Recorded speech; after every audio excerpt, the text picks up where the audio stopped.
무정히 하나님께 드려지기를 원합니다. 하나님 감사드립니다. 날씨가 추워졌습니다. 오늘 그래도 저 햇빛이 좀 있어가지고 그나마 조금 난 것 같은데 어제 그제는 참 춥더라고요. 서울에 얼음도 보였다죠. 아직 그 충남 서부권에는 가뭄으로 힘들어하시는 분들이 많이 있는데, 그런 와중에 지금 온 나라가 정부가 교과서, 역사 교과서 국정화 문제로 시끄럽습니다. 너무 시끄럽죠.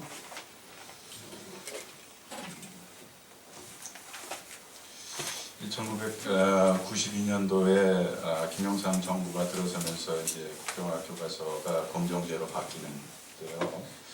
그 당시에 헌법재판소에서 판결하기를 국정화 교과서에서 검정제로, 그리고 검정제에서 자유발행제로 가는 것이 교육의 전문성, 자주성, 정치적 중립성을 높이고 헌법의 이념을 보양하고 교육의 질을 높일 것이다 라고 이렇게 했습니다. 이런 질이 바람직하다는 것은 이제 온전한 시대 정신을 가진 사람이라면 다들 여기에 수긍을 하고 큰 이견이 없을 것입니다. OECD 34개국 중에서 3개 나라, 그리스와 터키, 아이슬란드만 국정화를 하고 그 나머지 국가들은 검정제나 자유발행제를 하고 있습니다. 1974년 처음 이제 유신이 시작되면서 박정희 대통령이 국정화 교과서를 처음 배포하기 시작했습니다. 그 당시에 그 국정화된 교과서에 5.16을 뭐라고 기술이 되어 있냐면 5.16은 혁명이다라고 기술하고 유신을 민주주의를 정립하고 있다 그렇게 기술되어 있습니다. 박근혜는 5.16을 구국의 혁명이었다. 그래서 잘못 매도당하고 있는 5.16과 유신을 바로잡는 것이 자식된 도리다 라고 1989년에 한 TV 대담에 나와서 말한 적이 있습니다. 대법원 판례에서도 구테타로 판별한 5.16과 유신, 그리고 또 여당 차기 대권 후보이고 대표인 김무성 대표의 부친 김영주의 친일 미화, 그리고 정당화, 이것을 이들은 사명이라고 여기는 것 같습니다. 2017년이 박정희 대통령의 탄생 100주년이라고 하죠. 슬픈 사실은 이 나라의 주체라는 기득권 세력이 아직도 친일과 독재라는 이 멍에서 여기서 자유로울 수 없다는 것이 너무 슬프죠. 사실은 작년에도 이 나라에서 어른으로, 나이 먹은 사람으로, 나이든 중년으로 산다는 것이 참 힘겨웠었는데 어김없이 올해도 이 나라에서 나이 먹은 어른의 위치, 그것이 어린이들과 청소년들에게 사실은 민방하기 그지없고 사실은 버겁습니다. 어떤 고등학교 여학생은 수업이 바로 끝나자마자 피켓을 들고, 국정화 반대 피켓을 들고 광화문 저작거리에 나가서 1인 시위를 했습니다. 지나가는 행인들이 위로도 하고 따뜻한 먹거리도 건네주고 등도 도닥여주고 그랬습니다. 그것을 SNS를 통해서 본 또 한 어떤 역사 선생님이라고 하는데, 역사 선생님은 자기의 삶의 자리인 그 학원 앞에서 또 피켓을 들고 도저히 그냥 볼 수가 없어서 1인 시위를 했다고 하죠. 또한 청소년 역사 교과서 국정화 반대 100일장이 종로 보신각에서 지난달 열렸었죠. 한국사 교과서 국정화 저지 청년 학생 네트워크의 이제 성현 씨 이화여대 입순을 다니는 학생인데요. 취지를 이렇게 밝혔습니다. 획일화된 역사를 강요하는 정부에 우리는 다양한 사람들이 톡톡 튀는 대잡으로 맞서겠다고 생각해서 이렇게 100일장을 열었습니다. 정말 톡톡 튀는 많은 귀한 문구들이 있는데요. 이런저런 게 있습니다. 효녀 근혜, 효도는 집에 가서 하세요. 이 나라는 당신들의 나라가 아닌 우리나라입니다. 이런 얘기 있고 5년짜리 정부가 5,000년 역사를 왜곡하려 한다는 글도 있었고요. 또 교과서가 아직 안 나왔는데 어떻게 친일 독재 미화인 줄 아냐고요? 그런 기운이 옵니다. 이렇게 쓴 질문이 있습니다. 이거 어디서 패러디한 건지 아십니까, 여러분? 이 말은 청와대 여야 5인 회동 당시에 현재 교과서에서 부끄러운 역사로 보이는 부분이 교과서에 어디 있느냐고 이제 이종걸 새정치연합 원내대표가 물었었죠, 대통령에게. 이 대통령이 대답하기를 전체 책을 보면 그런 기운이 옵니다라고 답한 것을 패러디한 것이죠. 이날 소녀 급제한 중학교 2학년 조경진 양의 글인데요.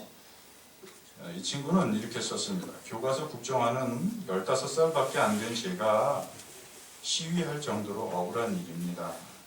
국정교과서가 일본의 악행을 감싸주고 왜곡해서 그래서 억울해서 나왔습니다. 이렇게 썼어요. 서울대학 교수진 370여 명 이상이 역사학과 교수진뿐만 아니라 일반 학과 교수들도 반대 성명을 내고 전국 대학생 대표단도 반대 성명을 하고 여기저기에서 여럿이서 반대 성명을 하고 있죠.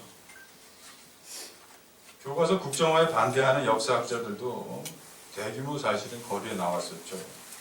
안병우, 이화, 윤경로 등 원로 사학자부터 교사, 역사 전공 대학원생까지 300여 명이 서울 도심에서 거리 행진을 벌였습니다. 이들은 행진에 앞서서 진행한 기자회견에서 이렇게 말을 했습니다. 어느 정권도 역사 해석과 교육의 주체가 될 수 없고 또 되어서도 안 된다. 그들은 다만 해석의 대상일 뿐이다. 그럼에도 정부와 여당은 역사를 자신들의 입맛에 맞게 마음대로 고치기 위한 역사 쿠데타를 자행하고 있다. 우리는 이 순간 역사 연구와 교육의 주체가 아닌 스스로 역사가 되고자 한다. 그러면서 이렇게 말했습니다. 이 싸움은 진보와 보수 간의 이념 전쟁이 아니라 권력과 학문의 싸움이자 전체주의와 민주주의의 싸움이다라고 밝혔습니다.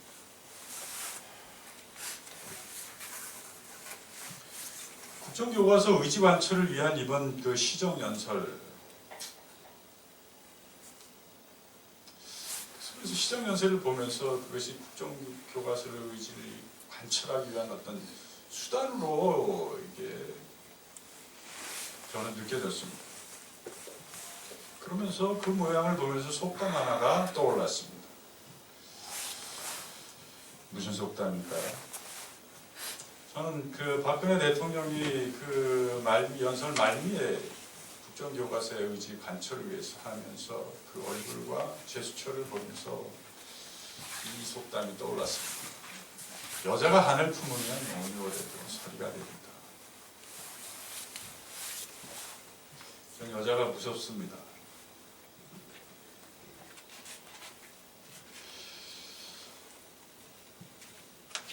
인간은 누구나 개인사로 들어가 보면 천만장한 대하소설이 나오죠. 사실 박근혜 씨는 우리 모두가 익히 인지하듯이 일반인보다 더하면 더한 혹독한 인생 여정을 걸어왔습니다. 어느 자식이 양친을 모두 흉탄에 잃고 그것도 그 자리가 로얄 패밀리 자리에서 말입니다. 그런 경험 인생에서 쉽지 않죠. 그래서 사실은 그 인생을 생각하면 측은하기도 하고 가엾기도 하고 그렇습니다. 한편으로는 오늘날까지 잘 견뎌와준 것이 고맙고 또 한편으로는 대견하기도 하죠. 그러나 그가 개인이 아니지 않습니까? 국가를 이끄는 통수권자잖아요. 안타까운 것은 아버지의 복권과 미화와 정당성을 세우기 위해서 국정을 운영하고 있다는 느낌을 지울 수 없기 때문입니다. 일국의 국가 원수로서 아직도 자기 객관화가 그렇게 안 돼서 어쩌자는 말입니다. 한 인물의 평가는 언제나 공과 과가 있게 마련입니다. 밝은 면과 어두운 면이 있죠. 아무리 위대한 인물이라도 그렇습니다. 정작 박근혜 씨가 부친을 위한 길이라면 국민 앞에 오히려 더 철저히 과를 인정하고 사과할 것은 사과하고 머리 숙이고 그리고 정계에 임해야 되는 것 아닐까요? 그것이 사실은 지혜로운 참 자식된 도리 아닐까요? 아마 부친도 저 세상에서 그것을 기뻐하지 않겠습니까? 또한 한편으로는 박정희는 그의 부친이기 이전에 이 나라를 짊어졌던 인생 선배요? 같은 길을 먼저 걸어간 그의 스승일 수 있습니다. 아니 스승님 결코 부녀지간으로 머물러서는 안 되는 관계라고 볼 수 있습니다. 왜요? 박근혜 씨가 지금 이 나라의 통수권자 자리에 있기 때문에 그런 거죠. 우리나라 26개 불교 종파 중에 제일 신도가 많은 조계종의 전신 임재종의 조사로서 9세기 중국의 유명한 스님이 한 분 계시죠. 임재선사입니다. 이분이 철저한 부정을 통해서 대긍정의 자유를 체득한 가르침으로 유명하죠. 살불살조라는 말이 이분의 가르침입니다. 부도의 길을 가다가 부처가 나오면 부처를 죽이고 또 자기의 종단의 최고 스승인 조사까지도 나오면 그도 죽여라.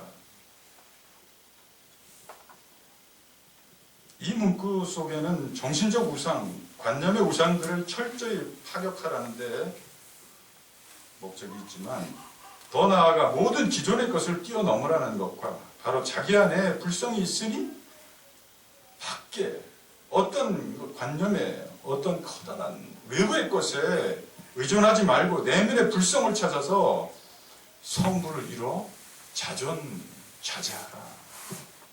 이런 깊은 의미가 깔려 있습니다.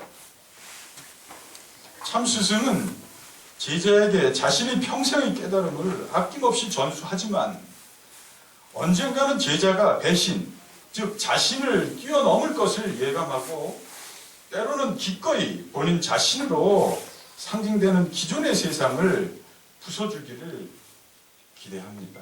그것이 참 스승입니다. 제자는 또 스승을 믿고 따르면서 그를 통해 스승 너머의 세상을 훔쳐보며 자신만의 세계를 창조하기를 종종 꿈꾸죠. 일반적 인간관계로 볼 때 이것은 배신, 배은망덕한 것으로 볼 수 있습니다만 창조의 세계에서는 이런 제자가 개척자여 그리고 사실은 선구자입니다. 이것이 창조적 배신인 것이죠. 진정한 참 스승은 이런 제자를 바라고 이런 제자를 기뻐합니다. 아마 박정희 전 대통령도 저 세상에서 이런 박근혜 씨를 기대하지 않겠습니까? 우리가 박근혜 대통령에게 바라는 것은 그는 이 나라 국민의 자유와 생명과 안녕을 책임져야 하는 자리에 있기에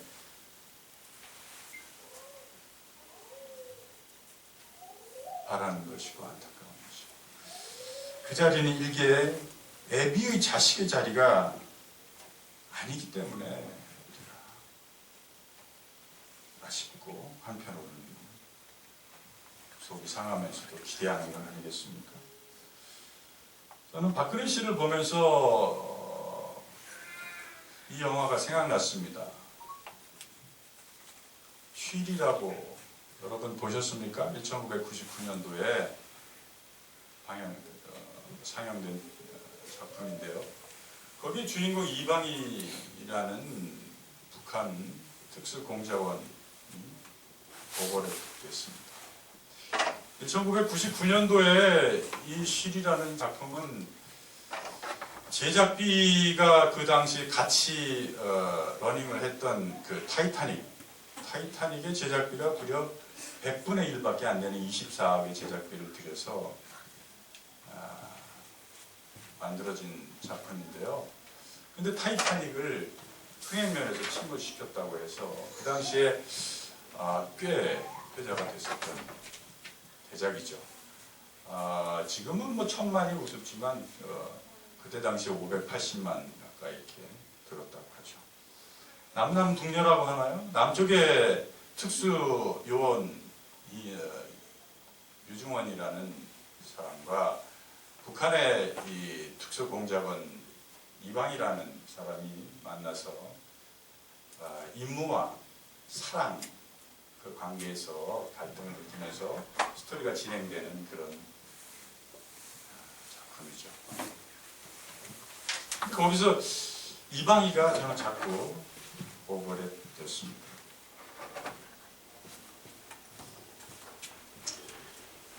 북한의 이 이방희 씨는 특수요원으로서 도끼를 품고 남자들도 해내기 힘든 훈련을 받은 후에 이제 난파가 되죠. 난파가 돼서 이방희는 이명현이라는 남한의 처자의 그 이름으로 그리고 얼굴도 전체를 성형 수술을 하면서 그렇게 자기 신분 세탁을 하고 그리고는 유중원한테 다가와서 첩보를 얻어내면서 1년 넘게 그 연인 관계로 그렇게 지내는 그런 사이가 되죠. 그러면서 자기들도 모르게 서서히 그 과정 속에서 이제 사랑이 싹트는. 그래서 북에서 특수부대 한편으로는 이제 북에서 특수부대 교관이었던 그 소자 박무영이 남한의 작전을 맡아서 이제 내려와 이방희를 만났는데 이방희의 그녀의 눈빛의 흔들림을 박무영은 벌써 읽어냈죠. 그리고 그 임무가 실패를 하고 그래서 박무영이 이방희의 임무 실패를 지적하면서 외치죠. 우리의 젊음과 청춘 따위는 조국과 역사의 무덤 속에 묻은 지 이미 오래다. 사사로운 감정 때문에 조국을 등질 생각이라면 여기서 끝내라. 그러면서 자결하라고 권총을 건네줍니다. 여기 이방희가 권총을 받아들고 마지막으로 말하죠. 잠시 어리석은 운동을 했었습니다. 이명현이 될 수 있을 거라는 생각. 결국 돌아온 것은 자신의 남자를 저격해야 하는 이방이라는 사실이었죠. 안맹이까지 바꾸는 데는 실패한 셈이죠. 그러면서 건네받은 권총으로 여기서 방아쇠를 당기죠. 근데 실탄을 시험을 해보려고 한 거기 때문에 실탄을 넣지 않고 건넨 것이죠. 여기서의 핵심 씬은 이 두 연인이 서로 마지막에 총구리를 겨누고 있는 그런 장면이라고 볼 수 있습니다. 남북 분단의 현실이 그들에게 내려준 임무와 처음으로 남녀가 만나서 자유와 행복을 가져다준 사랑하는 사람 가운데서 흔들리는 두 사람의 눈빛과 대치 상황. 근데 이방인은 사랑하는 사람의 손에 자기의 목숨을 맡기고 그 사람이 방아쇠를 당길 거라는 것도 알고 그리고 자기 임무 쪽으로 액션을 취하죠. 그리고 총을 맞고도 사랑하는 남자 유종원을 향하는 시선을 결코 빼지 못하며 쓰러져가는 이방희를 볼 수 있습니다. 남자인 유종원은 사건이 마무리된 후에 이방희가 남긴 음성 메시지를 듣게 됩니다. 폭탄은 어디에 설치되어 있고 자기는 스타디움을 어디에 자리할 것이고 그래서 작전은 어떻게 될 것이다. 그렇게 정보를 주고 그리고 마지막에 부탁 한마디를 합니다. 중원 씨, 내 앞에 나타나지 마. 다른 사람 보내. 같이 있었던 지난 1년 그게 내 삶의 전부야. 그 순간만은 이명현도 이방희도 아닌 그냥 나였어. 나 이해해달란 말 안 할게. 사건이 다 끝나고 내사를 이제 조사관들한테 받으면서 근데 조사관이 묻죠. 이 유중원한테. 어떻게 1년 이상을 같이 지내면서 정체를 몰랐느냐. 유중원이 대답합니다. 히드라를 아십니까? 그리스 신화에 나오는 몸은 하나인데 머리가 여럿이 달린 신이죠. 여신이죠. 오늘의 분단 현실이 그녀를 히드라로 만들었어요. 이 시대가 낳은 히드라.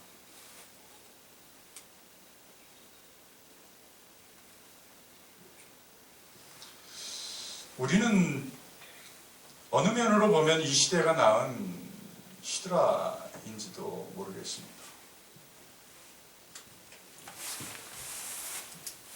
아닌가요, 여러분은?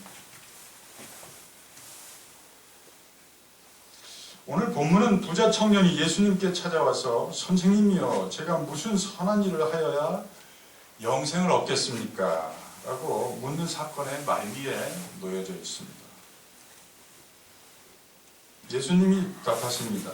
어찌하여 선한 일을 내게 묻느냐? 선한 이는 오직 한 분이십니다. 네가 생명에 들어가려면 계명들을 지켜라.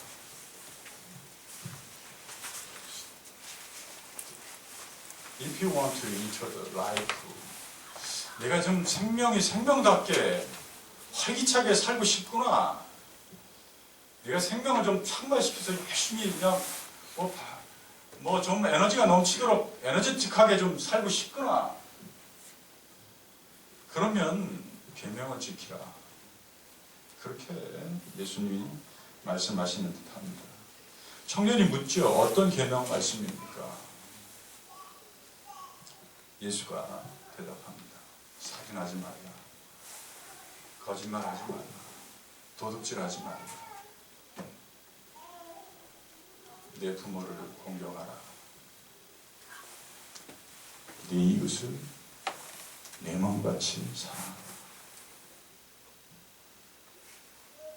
청년이 대답합니다. 이 모든 것을 내가 다 지켰는데요? 아직도 무엇이 부족합니까? 아직도 그렇게 지킨다고 살면서도 내가 삶 같은 삶, 생동이 넘치는, 기쁨이 넘치는, 행복이 넘치는 자유로운 삶이 아닌 그거를 이 사람은 아는 거죠. 다시 묻잖아요. 이 모든 것을 다 지켰습니다. 아직도 무엇이 부족합니까? 예수님 대답합니다. 내가 온전해지기를 원하는구나. If you want to be a perfect, 그러면 가서 네 소유를 팔아 가난한 자들에게 주라. 그래야면 하늘에서 보아가 이를 것이다. 그리고 나를 따르라. 젊은이가 이 말을 듣고 심히 괴로운 표정을 짓고 돌아가더라고 묘사되어 있습니다. 젊은이가 돌아간 다음에 예수님이 제자들 앞에서 말씀하시죠. 얘들아, 부자가 천국에 들어가기가 결코 쉽지가 않아. 부자가 구원받기란 마치 나타가 바늘기로 통과하는 것만큼 그렇게 어렵다 말씀하십니다. 제자들이 의아해하죠. 그럼 대체 누가 천국에 들어갈 수 있단 말입니까? 대체 누가 구원을 받을 수 있단 말입니까? 의문을 갖습니다. 이것을 아시고 예수님이 또 대답하십니다. 사람으로는 할 수 없느니라. 하나님으로는 그렇게 가능하느니라. 사람으로는, 인간으로는 할 수 없는데 하나님으로는 모든 것이 하실 수 있느니라. 이에 오늘 본문에서 오늘 베드로가 묻는 것입니다. 주님, 우리가 다 버리고 주를 쫓았습니다. 그런데 우리가 무엇을 그럼 얻으리까? 여러분 신앙생활하면서 무엇을 얻으셨습니까? 무엇을 얻고 계신가요? 주님을 쫓으면서 이 길을 걸어가시면서 무엇을 얻고 계신가요?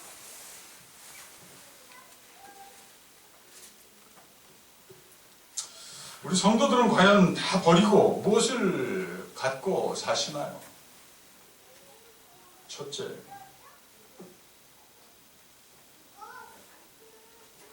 우리가 이 길을 가면서 다 버리고 주님을 쫓아 따르려 사는 이 삶을 살면서 우리가 얻는 것은 첫째, 새로워진 우리 자신과 새롭게 된 세상입니다. 28절에 세상이 새롭게 되어서란 말은 곧 우리 각자가 새롭게 거듭난 상태, 중생한 상태를 의미하는 것이죠. 재창조, 재탄생된 나, 그 자체를 의미합니다. 과거의 어두운 죄악의 세계에서 건져 올려져 소위 세상 때가 쏙 빠진 나, 그 새로워진 나로 인하여서 세상도 비로소 새롭게 보이는 그런 상태, 곧 우리 안에 하나님을 받아 누리는 삶 자체를 말합니다. 이런 삶을 받고 사십니까?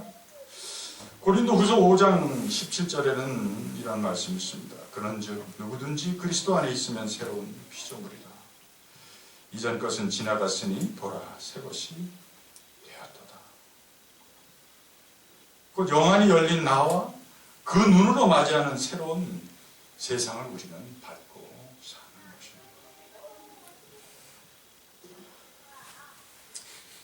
둘째로 우리가 받는 것은 인자가 영광의 보좌에 앉을 때 그리스도를 따르는 사람들로서 영광의 보좌에 앉아 여러분 자신이 그리스도의 삶을 사는 것, 그 삶 자체입니다. 좀 어려운가요? 곧 예수 그리스도의 후사, 곧 상속자로서 선한 일을 도모하며 사는 삶 자체를 여러분은 받습니다. 로마서 8장 19절에는 피조물에 고대하는 바는 하나님의 아들들에 나타나는 것이니라고 말하고 있습니다. 기도서 3장 7절에는 우리로 저의 은혜를 힘입어 의롭다 하심을 얻어 영생의 소망을 따라 후사가 되게 하려 하신다 말하고 있습니다. 우리 하나님의 아들들은 성령 하나님의 도우심을 통하여 주시는 그 지혜로 세상 만물을 섬기는 그런 삶, 하나님 아버지의 상속자의 삶 그 자체를 우리가 갖는 것입니다. 예수 그리스도를 스승으로 또 하나의 그리스도가 되어 그분의 권위를 덧입고 그리스도의 사역을 보좌하고 대행하는 방식으로 세상을 세우고 유지 발전시켜 나가는 삶을, 그런 삶을 우리가 얻는 것입니다. 셋째로 우리가 얻는 것은 29절에 내 이름을 위하여 라는 말이 있습니다. 복음을 위하여, 하나님을 위하여, 하나님의 나라를 위하여라는 말과 같다고 보셔도 됩니다만, 내 이름을 위하여 집이나 형제, 자매, 부모, 자식이나 전토를 벌인 자마다 여러 배를 받고, 무엇을 의미할까요? 이 구절은 창세기 11장 1절에 아브라함에게 하나님의 약속하시면서 명령하셨던 세 가지 포기와 매를 같이 한다고 볼 수도 있습니다. 하나님이 아브라함에게 명하시죠. 너는 내 본토 친척 아비의 집을 떠나 내가 보여주는 그 땅, 지시하는 그 땅으로 가라. 내 본토, 내 친척, 내 아비의 집. Leave your country, your people, and your father's household.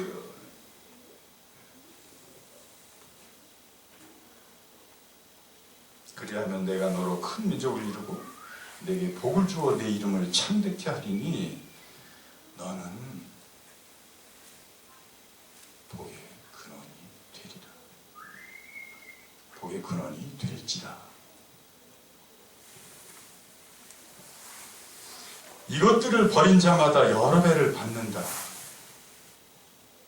이 말은 곧 자손이 하늘의 별과 같이 되리라는 약속처럼 여러분이 각 가정의 믿음의 시조가 되며 더욱 많은 신앙의 자손들과 다양하고 풍성한 삶의 양식들을 하나님께서 열어 밝히 보여주신다는 얘기입니다.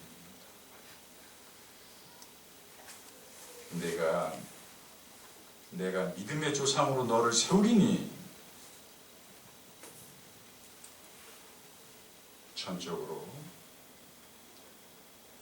버릴 것, 포기할 것은 버리고 나를 청종하라. 그래야면 하늘의 별과 같이 많은 집이나 형제 자매나 부모나 자식이나 전토를 풍성한 생활 양식과 함께 받으리라. 이게 하나님의 약속입니다. 아버지 나라에는 거할 것이 많으니라는 뜻입니다. 마지막으로 우리가 받는 것은 무엇일까요? 그것은 영생을 받는 것입니다. 위에 이러이러한 삶은 영원과 잇대어 사는 삶이면서 동시에 우리는 영생을 약속받는 것입니다.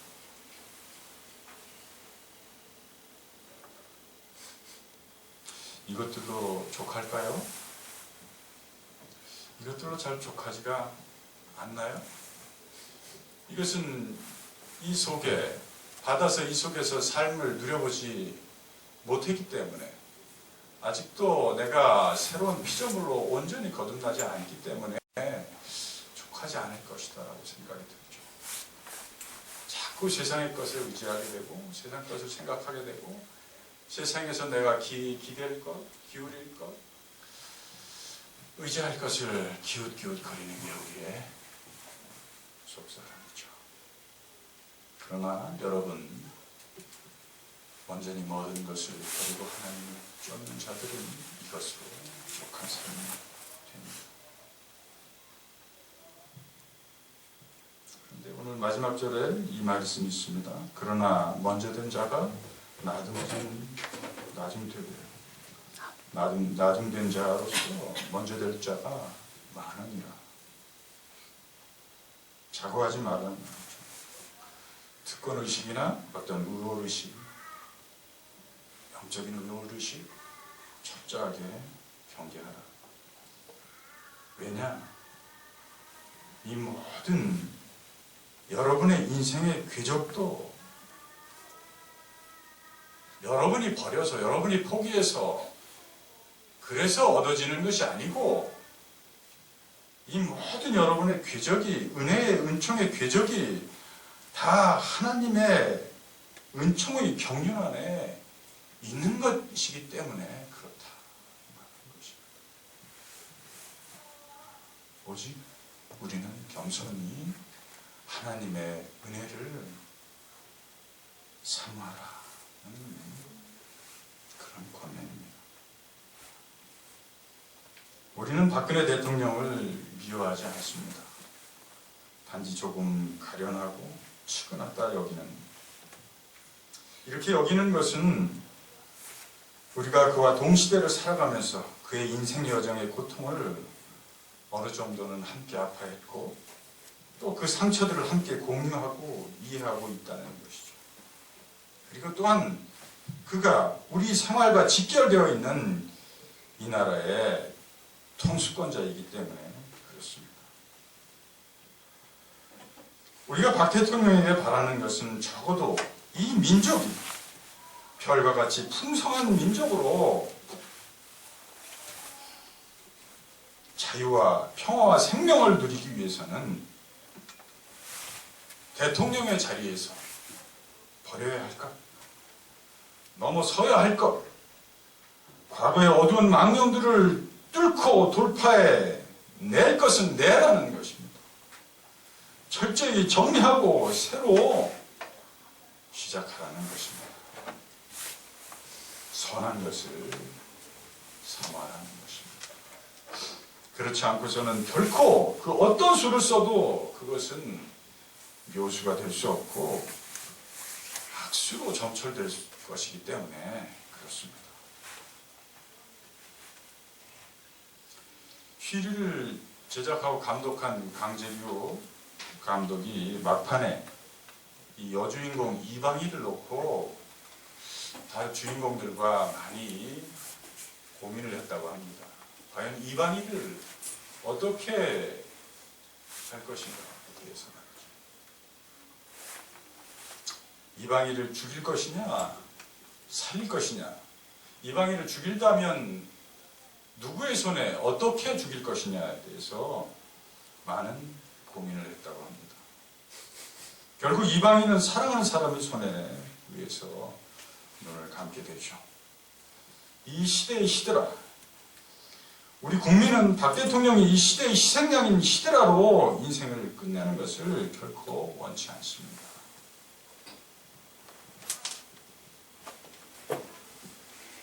감찰관 조사관이 마지막으로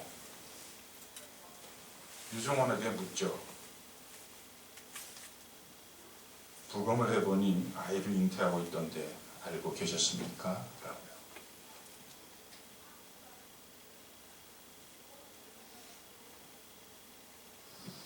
이 나라 대한민국의 민주주의의 태동을 제대로 맛보기도 전에 후퇴를 시켜서 그 싹이 쪼그라들게 하는 우를 더 이상 범하지 말아주기를 바랍니다.